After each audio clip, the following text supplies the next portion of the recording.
Bonjour à tous et bienvenue sur Corrèze Télévision. Aujourd'hui pour cette émission, je reçois Jonathan et Léo. Bonjour. Bonjour. Donc du lycée d'Arsonval où vous êtes en première option CAV et vous allez interviewer dans le cadre du 16e festival du cinéma de Brive Romain Grosjean, bonjour, directeur et responsable du cinéma. Je vous laisse poser les premières questions, donc Léo. Tout d'abord bonjour et je vais vous poser une première question. Qu'est-ce qui vous a motivé dans la reprise du Rex ? Ce qui m'a motivé dans la reprise du Rex, c'est que c'était un challenge assez excitant pour moi, qui était très très cinéphile, qui déjà opérait depuis de nombreuses années dans l'éducation à l'image, dans les opérations de transmission de la cinéphilie et de l'amour du cinéma d'auteur. Et je me suis dit que en prenant la direction programmation de cette salle, je pourrais aussi l'amener et essayer de, avec ce bagage-là, élargir le public d'un cinéma qui est pour moi trop peu visible. D'accord, merci. Et comment s'est effectuée la transition avec l'ancien directeur ? Tout de suite les questions qui fâchent. Non, ça s'est très très bien passé la transition. Enfin, ça s'est très bien passé. C'est vrai qu'on est sur des. On était sur un conflit qui opposait la ville et l'ancienne association qui exploitait le Rex. Et en fait, on s'est retrouvé face à des critiques qui étaient principalement pas du tout sur l'artistique, mais bien sur la gestion du cinéma, et des critiques qui étaient qu'on peut penser légitimes ou non. Et chacun a avancé ses arguments. Moi, pourquoi ça m'intéressait, alors moi j'ai pas pris part justement à cette partie-là, puisque j'étais pas encore recruté par la ville de Brive pour m'occuper du Rex, mais surtout c'est que le travail de Bernard Duroux, mon prédécesseur, c'est quelque chose, c'est vraiment une œuvre que je souhaitais continuer, poursuivre, prolonger, parce que c'est la personne moi qui m'a permis de faire mes armes dans le cinéma, qui m'a accueilli, qui m'a employé, et du coup j'avais à cœur justement d'établir une continuité, même si avec une sensibilité certes différente, mais malgré la manière dont il dirigeait ce cinéma, il faut lui reconnaître que sans lui, l'écosystème cinématographique briviste ne serait peut-être pas ce qu'il est. Quelle est la sensation en fait d'avoir repris le cinéma Rex ?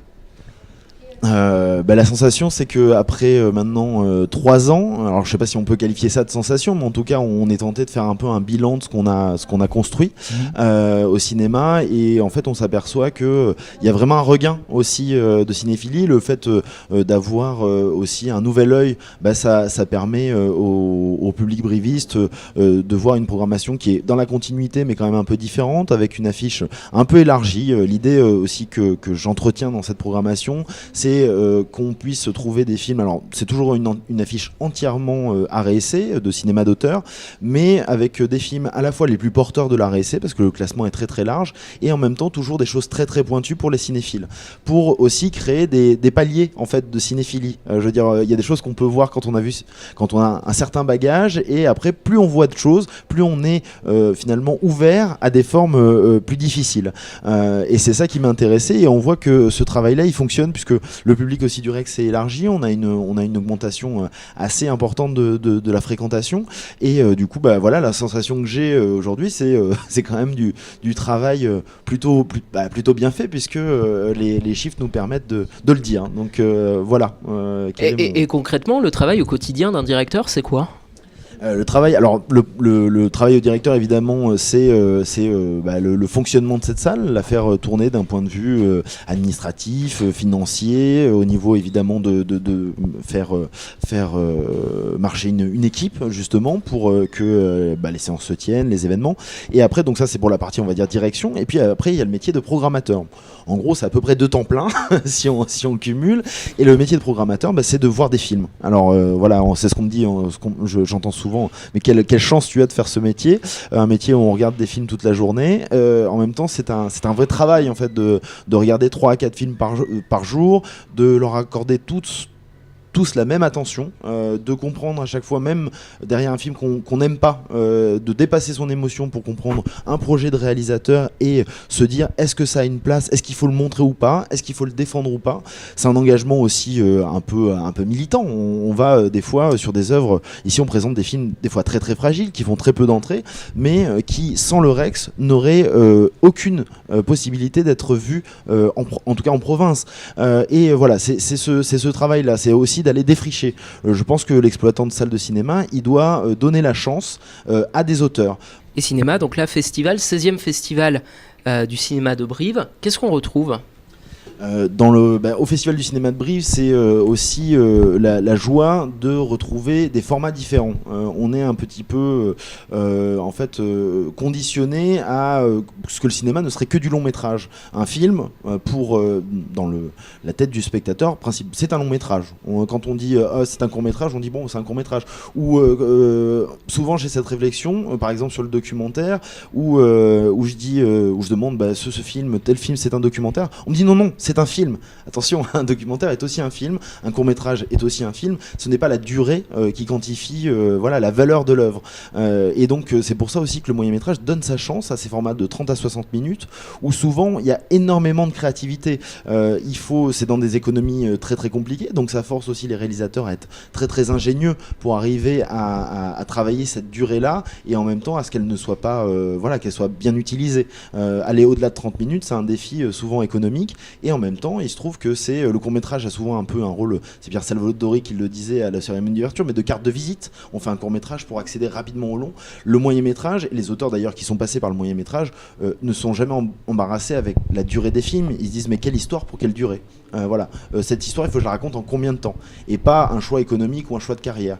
Et voilà, c'est ça le moyen-métrage, c'est toute la diversité de films. D'ailleurs la compétition est extrêmement éclectique, on peut retrouver vraiment énormément de genres cinématographiques différents et surtout d'être complètement baladé comme ça d'un univers à un autre. Voilà, moi c'est beaucoup ce que j'aime au Festival du moyen-métrage, c'est que il faut s'aventurer en fait, il faut avoir un goût un petit peu, il faut être très très curieux et il faut aller chercher justement dans alors la compétition c'est vraiment le cœur, mais aussi dans les rétrospectives les grands auteurs passés par cette durée, parce qu'il y a souvent des choses très très belles.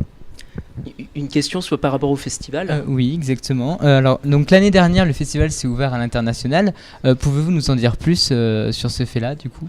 Je peux pas vous dire beaucoup plus de choses sur la manière dont le festival a réussi ce passage à l'international. Par contre, moi ce que j'y vois en tout cas, c'est encore un spectre plus large finalement de sensibilité et d'idées du cinéma. Et c'est ça qui est aussi très rafraîchissant. On a vu déjà du passage de la compétition francophone à la compétition européenne et ensuite à la compétition internationale. C'est vrai que c'est aussi ça permet de voyager finalement, de passer d'un film français à un film brésilien, un film japonais. Du coup c'est autant d'univers que de culture. Donc on est aussi dans cet esprit d'altérité, de rencontre avec l'autre que permet aussi le cinéma et je trouve le cinéma de moyen métrage grâce à l'international. Pour moi c'est une chance et c'est une possibilité encore d'élargir les horizons de ce festival. Jonathan, une autre question ? Oui, effectivement. Alors, vous êtes en partenariat avec Les Yeux Verts et l'option cinéma, justement, à Darsonval. Qu'est-ce que cela vous rapporte et qu'est-ce qu'en échange, cela, on vous rapporte ? C'est très vertueux le partenariat avec Les Yeux Verts, la section cinéma audiovisuel. Tout d'abord le partenariat avec Les Yeux Verts, elle nous permet vraiment d'enrichir en fait notre offre en cinéma. On va être sur le visionnement des films en salle. Les Yeux Verts va pouvoir proposer des accompagnements, de regarder aussi sur des filmographies sur lesquelles on n'aurait pas le temps en tout cas de travailler. Ils vont nous fournir à la fois que ce soit des films régionaux, la venue d'auteurs, le soutien justement général d'ailleurs à l'événementiel du Rex. Une partie de médiation culturelle, parce qu'il y a beaucoup aussi de prescriptions qui sont faites par Les Yeux Verts, de films qu'ils apprécient, qu'ils veulent défendre, et ils disent, voilà, en travaillant avec les enseignants, il faut aller voir ça va vous intéresser sur tel point de programme, on va pouvoir justement travailler avec les élèves par le cinéma, par ce médium-là. On va avoir aussi tout ce qui est de l'ordre de... il faut quand même dire que c'est à peu près 18 000 entrées par an, la fréquentation des scolaires au cinéma Rex, et elle est... du coup, c'est de la collaboration dont on jouit avec Les Yeux Verts qui nous permet aussi de réaliser ces scores-là qui sont très très bons. Voilà. Et après, il y a tout ce qui est prolongement en matière de pratique artistique, d'ateliers de pratique artistique. C'est vrai que ici, on va être principalement sur le voir. Les Yeux Verts va amener toute la partie faire. Comment on fait des images, comment justement on écrit, comment on scénarise, comment on monte, et tout ça, ça va être très très complémentaire avec ce qu'on va proposer ici au Rex. Ensuite, le partenariat avec la section CAV. D'abord, c'est un engagement de la salle et de la ville de Brive de dire, parce que ces entrées coûtent en fait, toutes les entrées qui sont justement utilisées par les CAV, elles coûtent à la salle. C'est des entrées qu'on ne peut pas valoriser auprès du CNC. Donc c'est un vrai engagement aussi économique qu'on fait pour dire on veut miser sur les cinéphiles de demain. Donc c'est vraiment c'est la formation du spectateur avant tout. L'élève en aussi. Absolument, l'éducation à l'image, on est complètement là-dedans. D'ailleurs, le partenariat culturel des Yeux Verts nous permet justement d'avoir des cinéphiles encore plus avertis et qui après vont sur des choix aussi assez exigeants, assez pointus. Et donc nous, on est ravis justement de voir cette évolution de la cinéphilie comme je l'appelais tout à l'heure.